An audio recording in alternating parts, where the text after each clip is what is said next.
Hey, welcome to the video. It has been a while since I've had the honor to do an interview, and I'm very excited today to have, I said I'd butcher his name, Nirav of Bambi Dispatch Software. And I want you to know that today's show is not going to be specifically about the Bambi software. It's going to be more general about Nirav and how he got into the business, but I did take some time to look at the Bambi software before the interview, and I have to say it does look very exciting. It looks very promising, and I get a lot of people that ask me which dispatch softwares do I recommend, and at this moment I do not have an answer. I am familiar with MediRoutes, and I've done Route Genie, Routing Box. Uh, I'm not super happy with either of those. You know, I can tell you the things that I like, but we can get into that in a minute. I would like to give you a moment to like introduce yourself, say your name correctly, and yeah, let me know what you would like to get across to my audience today. Go ahead. Sounds good. Chris, thanks for having me. My name is Nirav. Don't worry about it. I hear all sorts of things and respond to all of them. I'm the CEO and co-founder of Bambi. My co-founder and I started the company last year, beginning of last year. And honestly, Chris, a big part of the reason we started the company is because of those other companies that you just mentioned. My co-founder and I looked at the non-emergency medical transportation space, and we randomly stumbled into it because my co-founder, Charles, his grandfather is wheelchair bound. And one day his grandfather got left stranded in a facility because the NEMT company sort of mixed up their operations and didn't pick him up. And Charles was really upset by this. So he looked into the industry, and Charles, being a senior software engineer, he immediately looked at the software in the space. And what he found is that every software is a legacy old solution. And we figured if we build something half decent, we should be able to win over a lot of this market. And if we build something really good, we should be able to win over the entire NEMT industry. So, at the beginning of last year, I was ready to make a move because the startup I was at got acquired by a public company, and I just like working with startups that are not part of public companies just yet. And Charles, he was pretty convinced that we could build a product that's really going to resonate with all of the NEMT providers out there. We saw that these other softwares, they're too complicated to use and they don't deliver on the fundamental promises.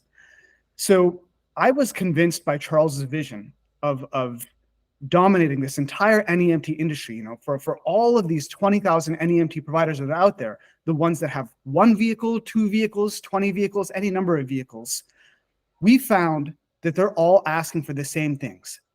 Make this software super simple and easy to use for people who are not technical, and make it actually deliver on these promises of schedule optimization and route optimization.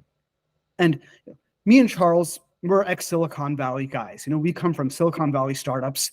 We've recruited a team of software engineers and others that come from successful big tech and small tech Silicon Valley companies.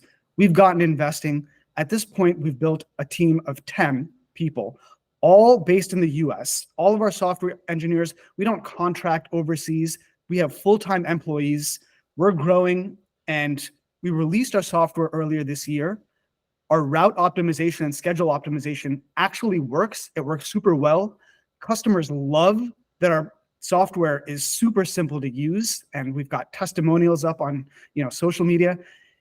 And we're building the right relationships in the industry, because people at NEMTAC and other industry associations, they're finding that we're really the one company that's on the right track and is moving the NEMT industry forward and helping out all of these actual transportation providers to provide their services better and easier. So that's the mission that we started, that we're on, and that is proving to be successful and full steam ahead. You've been in business. So I'll pause there. You've been in business for a year and a half or a year? Right? I missed that. Well, we started the company a little over a year and a half ago. And at that point, it was just me and Charles, and we were learning a lot from talking with hundreds of NEMT companies, building relationships in the industry. And over time, we've grown our team. And just earlier this year is when we released the initial version of our software.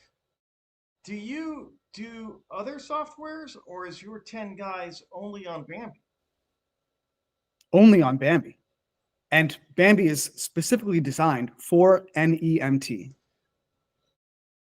I don't know if you realize, I mean, not that you need me, but I don't know if you realize how impressive that is. And that's impressive because I have an internal debate with myself. And it's about my YouTube channel and what I do for anybody that follows the channel. I'm a freelancer, etc. And like sometimes I wonder, non-emergency transportation is a very narrow industry. You know, it's not as big as other industries, and you do have competition. And I think that your statement that you've gone from, you know, two startup guys to 10 guys inside of a year and a half in a relatively small market, I think if you were to create a class on how to grow your business, I think you get whatever you guys are doing, it's working, and I'm impressed with that kind of growth. So as I said, not that you need me to say congratulations, your 10 people is enough. Uh, I'm super impressed with you, man. So great job. Thank you, Chris. Yeah, I mean, you know, getting into this, we knew that this company is not going to become Google or Facebook, right? NEMT is a certain size market, but if we win over that entire market, then we can be, you know, a company that's worth putting effort into and building up. You know, it shows you too that,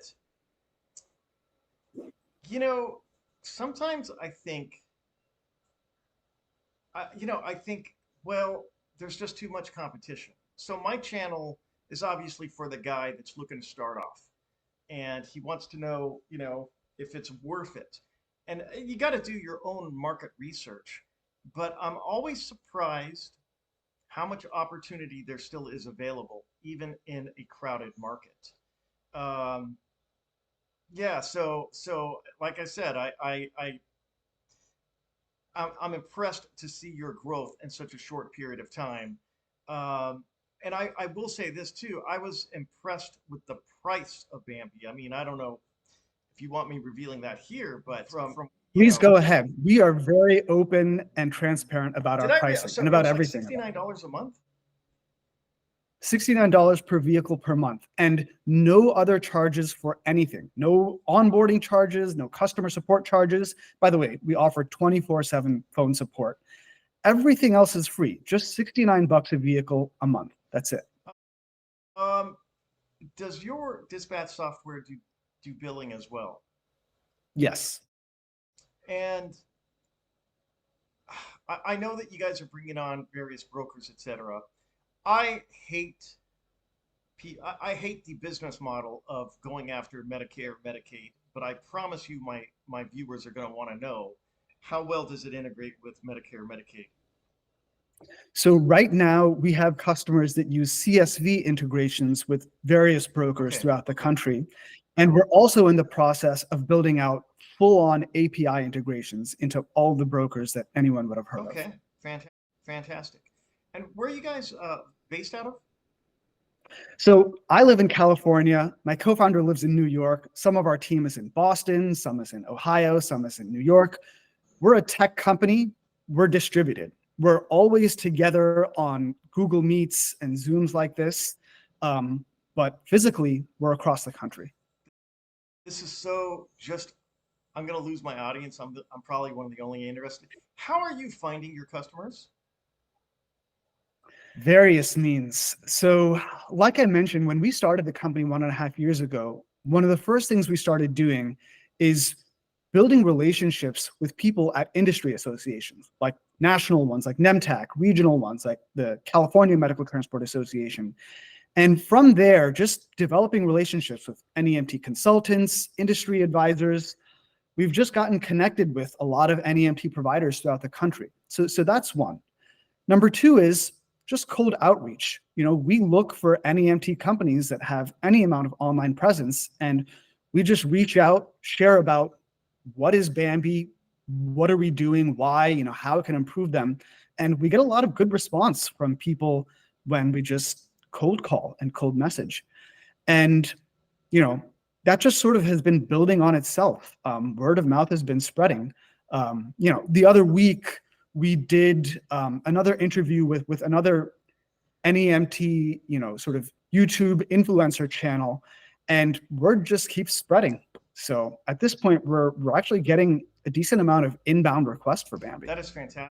Fantastic. And you had said that you have your own YouTube channel, correct? Yes.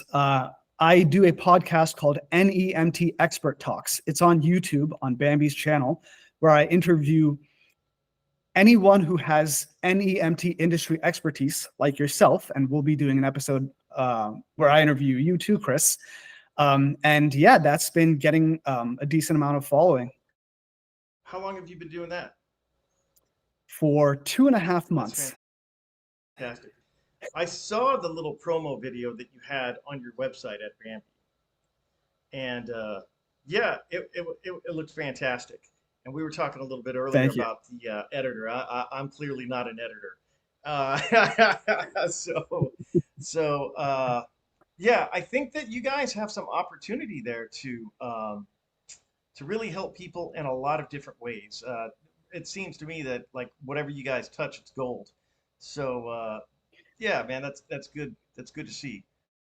Thank you. Chris, you mentioned that like a lot of your viewership on your channel is people who are just starting up their NEMT businesses, right? Mm-hmm.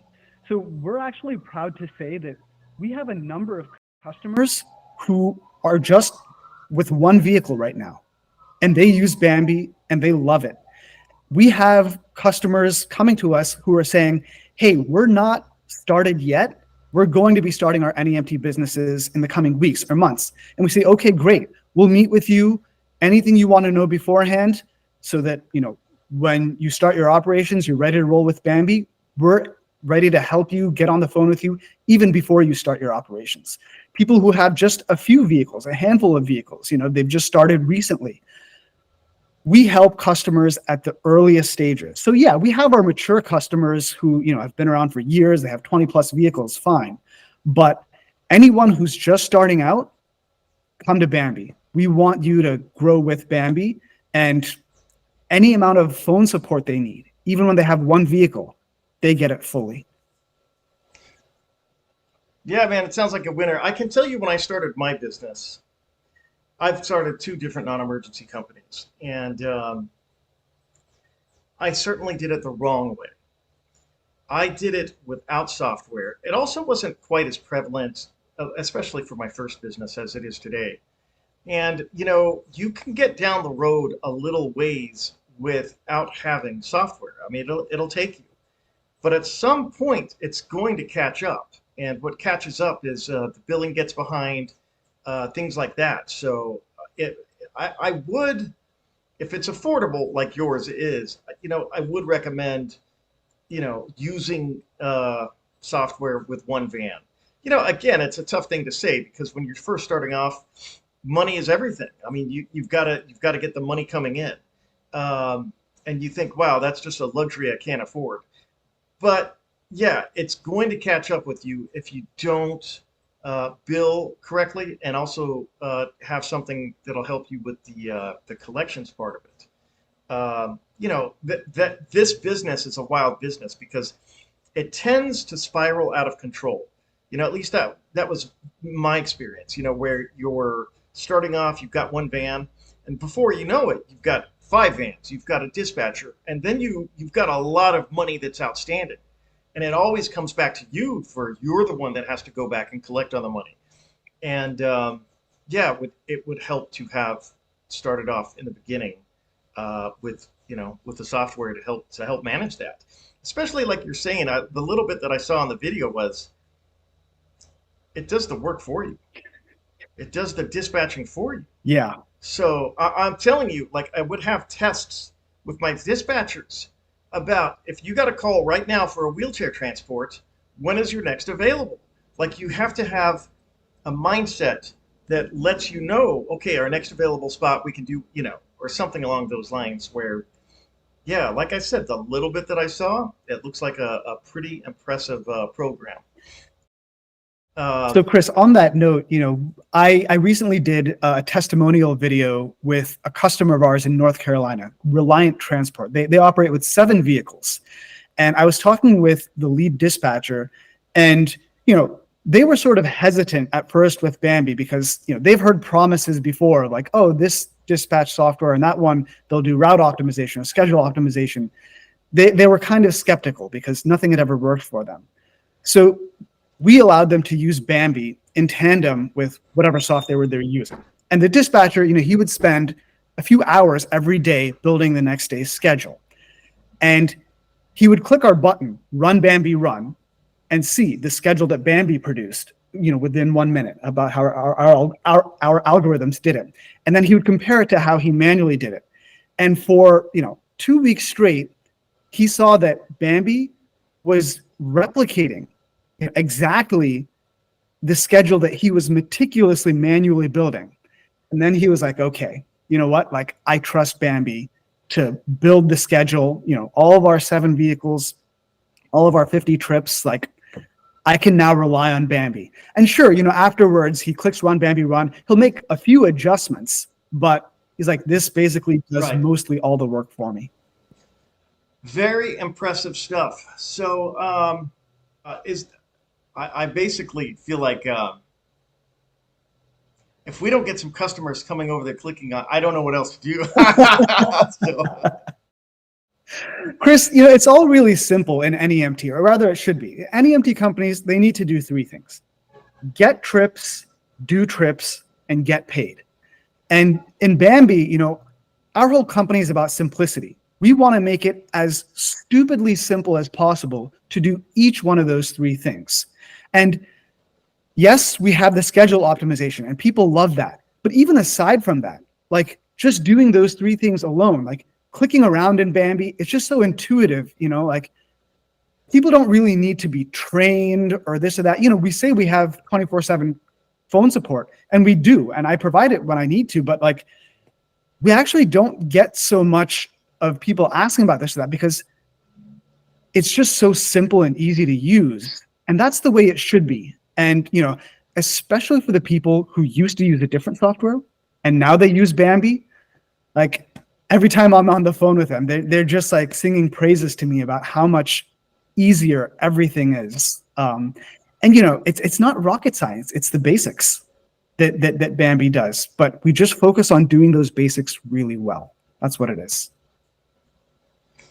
so your background before you got into this, you had no relationship with non-emergency transportation. That's correct. I have no background in healthcare and I have no background in transportation. And my co-founder, Charles, same thing.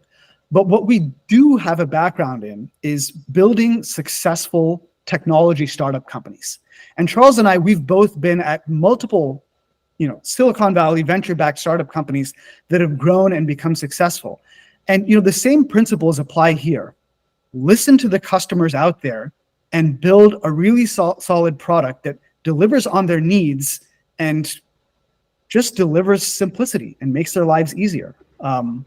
So, despite us having to learn about the whole NEMT industry from starting this company, I think it's really that, a lot of these other software companies, yeah, they may, be a transportation company. They started building software for themselves and they try to resell it to other transportation companies. And we've seen some people do that.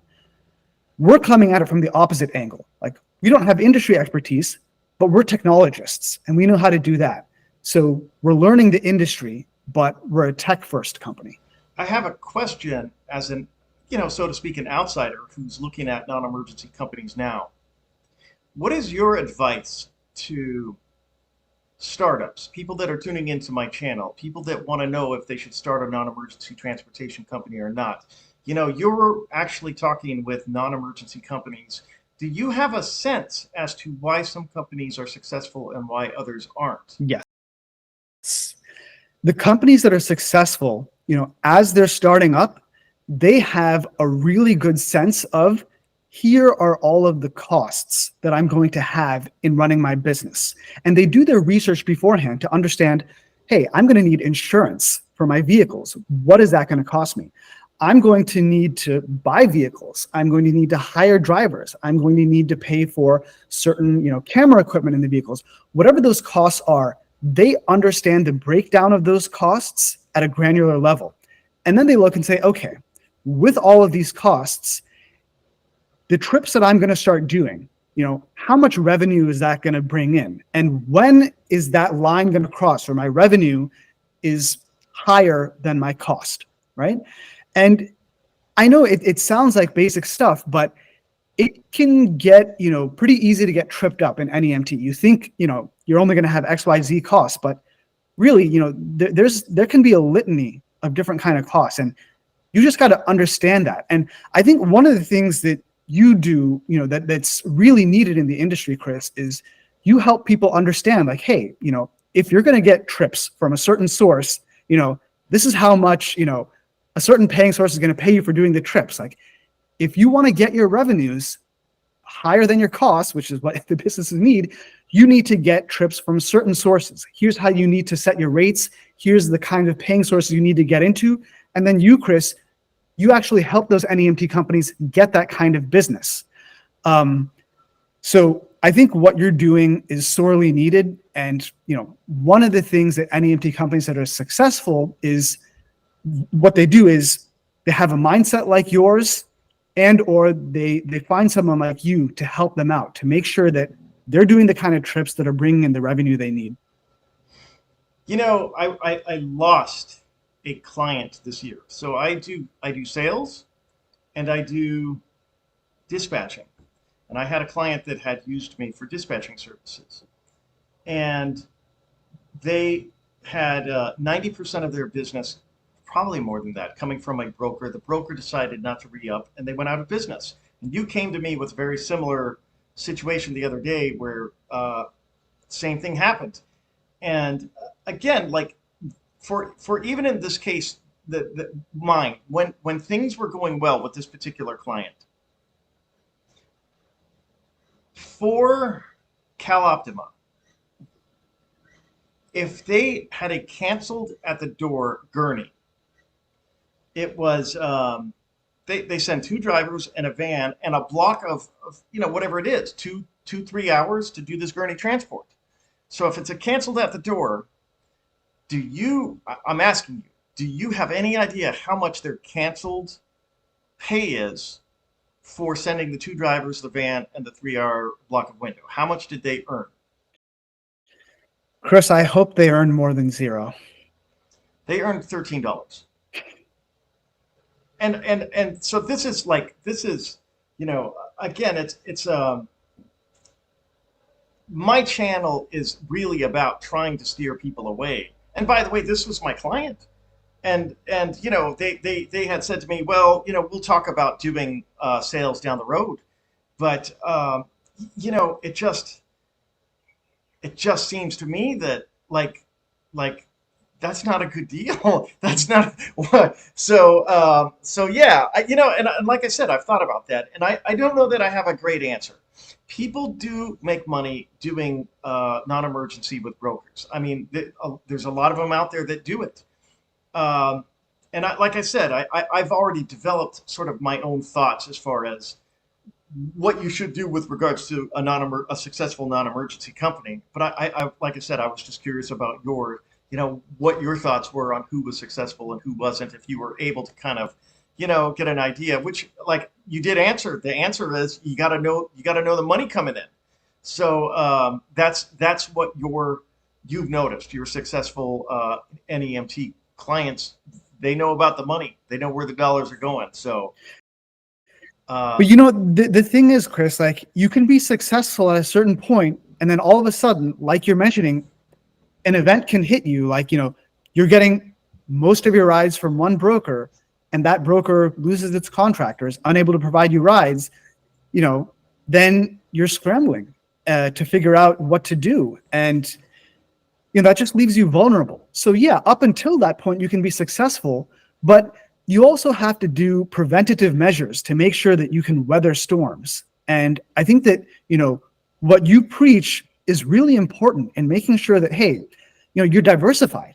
If you lose one of your source of rides, it's not like your business is automatically just, going to go under because that was your only source.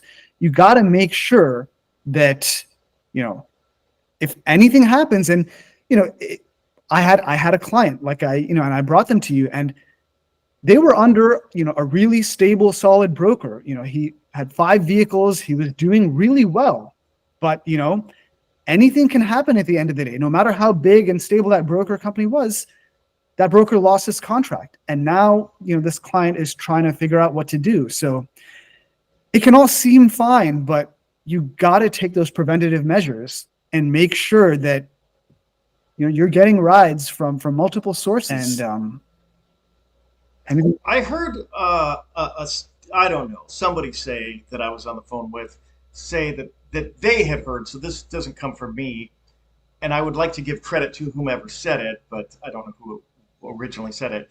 And it was, don't have more than 20% of your work come from brokers. And like I think there's a lot of wisdom in that. Like, I don't think that you should have more than 20% of any one customer. Like, you need to be diversified, and I think that's probably a good number. But if you're at 50% or more dependent on one company, you're in the danger zone. So yeah, I mean, I would have to sort of sit down and think about it. But another thing that I used to say was, a lot of brokers, there's a lot of shadiness in this industry, and people promise you the moon, and they'll give you all this work, and they'll keep you busy, and they'll run up these great big debts with you. And that's another thing, is like, you're not always going to get paid on the work that you do in this industry. It's just, I've had brokers not pay me, I've had nursing homes not pay me. And so, like, how much credit are you willing to walk away from? And yeah, it's a little bit of a scary industry. So I mean, that's basically what I try and preach, is like, the grass isn't always greener. Yeah. And my fear is, a lot of times people come into non-emergency because they see the demand. They see that their grandmother wasn't picked up for 2 hours, and they're like, well, there's obviously a need for a decent company that's going to come along and do well and be on time. And I say, well, the reason they waited for 2 hours is because there's no money in it. They can't move on to the next dialysis without picking up the patient in front of them, because it doesn't pay enough to come back. And so yeah, like I said, it's a little bit of a hard industry, and people think, well, I'll provide good service and I'll sign up with brokers, and you're going to get in trouble if you do that as well. So sorry, I'm preaching. No, please. Like, I was just going to tell you, like, I heard of an NEMT company that in LA, and they weren't doing broker work at all. They were just doing work for private, facilities, and they just weren't getting paid. And it reached the point where I think they were over, $800,000 in receivables that they hadn't collected. And the guy went out of business, and he was doing good work, providing a great service, and he just couldn't collect money for all of these rides that he had already done for such a long time. And it's sad. So, I wouldn't say that, all brokers are bad or anything like that. I would say that, like, yeah, there are some brokers out there that are good, but as an NEMT business, you just need to have some diversity in your source of trips. And you can have multiple brokers and multiple private facilities, but just don't put all your eggs in one basket is sort of the simple principle. Frankly, it kind of goes back to what I was saying earlier about the importance of your software and the importance of getting your software on day one, because collections is a big deal. And again, it's funny how the business of non-emergency transportation just sucks you up. And really, you can get, hey, our van broke down. Can we hire you for the next 2 weeks for a nursing home? And yeah, okay, I'm available. And they run up a great big bill with you. And again, like, it's just something that you need to stay on top of, because I've had this happen. The nursing home changes ownership. Well, I don't owe you that money. That was the last guy. So, it's just there's some tough lessons in this business. There really are. Yeah. And again, to not have good software, to not be able to track your receivables, uh, yeah, that'll get you in trouble. But And Chris, I will say, I know you're not going to do a plug for yourself in this talk, so I'm going to do it for you. You're one of the, or rather, the only person I know I've come across who does NEMT sales as a service for companies. So, let's say there's an NEMT company out there, even right now, listening to the audience, and they think, hey, you know what, I'm buying this. I need to diversify my businesses, my sources of trips. I need to do work for private facilities. Like, they can basically hire you, and you will essentially sell their NEMT services to healthcare facilities in their surrounding area and help them win those private pay contracts that are going to get them higher rates for the trips that they do and going to diversify their source of trips. And, your rates that you offer for your services, you've told me them before, they're really reasonable. And I think that if more people, know about you and about the success stories that you've had with your clients, I mean, it's just a need that's sorely needed. And, you're the only guy that's doing it as far as I know. thank you for saying that plug.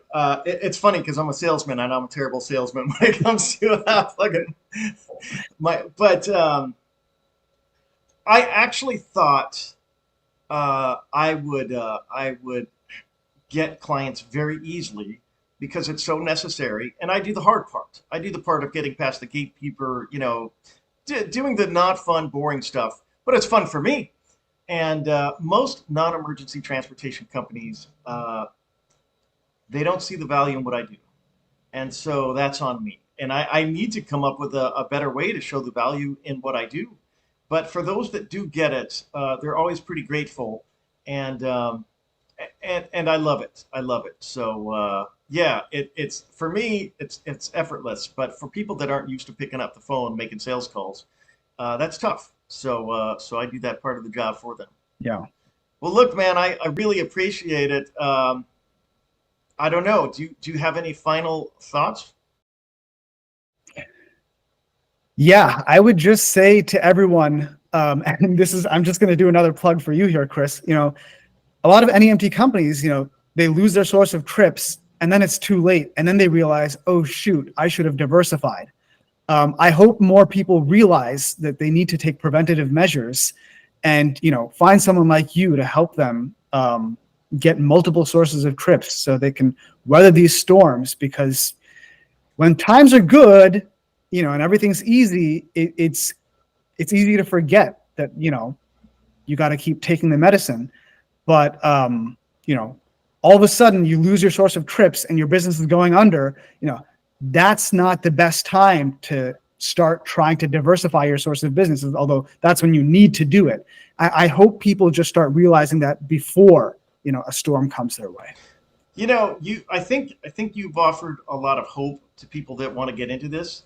Again, I will say it. You do not have the easiest business that you are trying to make a living at. And in 1.5 years, you've gone from 2 guys in a startup to 10 guys. I cannot overstate how impressive that is. That means you guys are growing by heaps and bounds, and you're not doing anything glamorous. You're doing the same thing as me. You're picking up the phone, you're asking for the business. And that's what my viewers need to do. I am grateful anytime somebody hires me, but my channel is not about hiring me. My channel is about non-emergency transportation sales. And they don't they can do it themselves. They can pick up the phone. They can get their own customers. Of course, I'd love it if they hired me. But the truth of the matter is, again, you're a guy who does not have a background in non-emergency transportation, but you believed in your product and you picked up the phone and you've done it. You are the American dream.